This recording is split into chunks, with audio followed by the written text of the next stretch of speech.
Ang pagpatay ni Bhima sa demonyong si Bakasura mula sa Mahabharat. Nangyari ito habang ang mga Pandava ay nasa pagpapatapon at ipinapakita nito ang pambihirang lakas at katuwiran ni Bhima.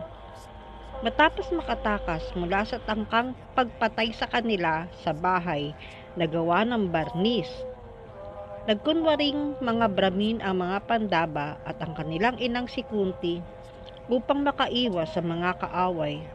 Naglakbay silang palihim hanggang sa makarating sila sa bayan ng Ekachakra, kung saan sila ay kinukop ng isang mabait na pamilyang Brahmin.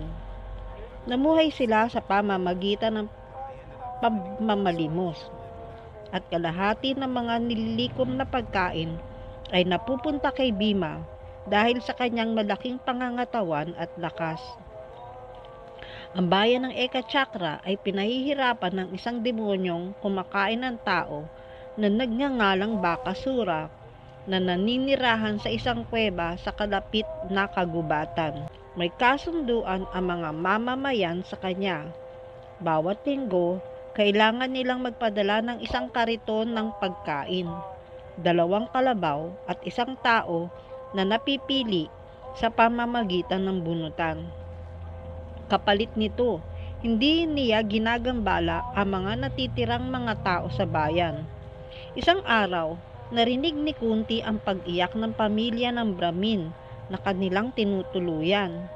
Nalaman niyang sila ang napiling maghandog ng tao para sa linggong iyon, at isa sa kanilang pamilya ang kailangang ialay kay Bakasura. Na-overwhelm ng matinding dalamhati, ang Brahmin at ang kanyang pamilya ay nagtalo kung sino sa kanila ang mag-aalay ng sarili.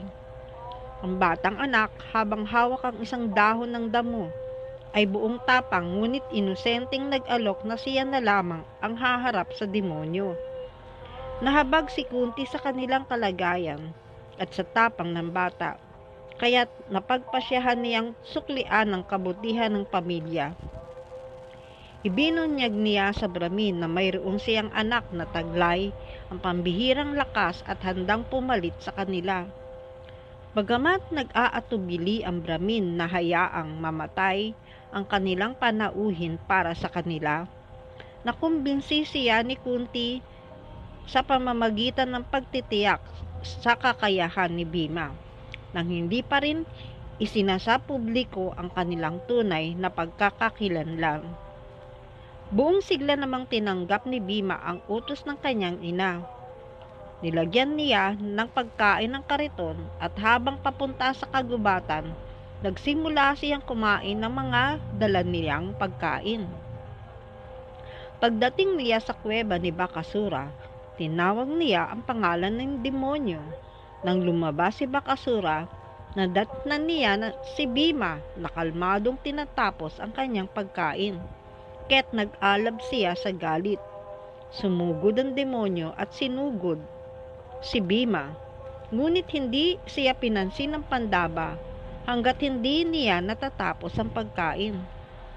Pagkatapos noon, nagharap ang dalawang makapangyarihang nilalang sa isang matinding labanan na yumanig sa buong lupa.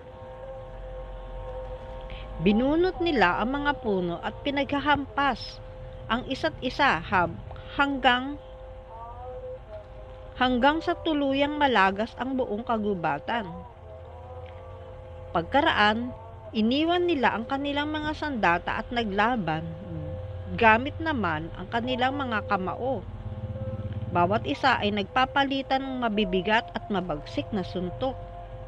Matapos ang mahabang at nakakapagod na labanan, nanghina si Bakasura. Sinamantala ni Bhima ang pagkakataon. Pinigilan niya ang galaw ng demonyo.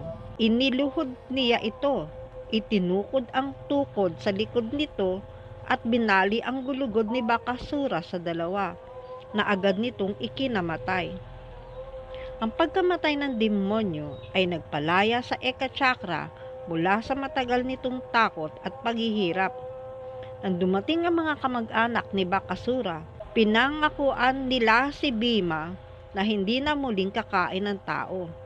Pagkatapos, kinaladkad ni Bhima ang bangkay ng demonyo hanggang sa tarangkahan ng bayan at tahimik na bumalik sa kanyang pamilya. Hindi ipinakilala ang kanyang tunay na pagkakakilanlan sa mga taong labis na nagpapasalamat sa kanya. Pagkaraan, nagpatuloy sina Bhima at ang kanyang mga kapatid sa kanilang paglalakbay.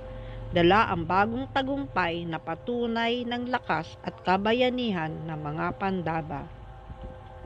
Haribol.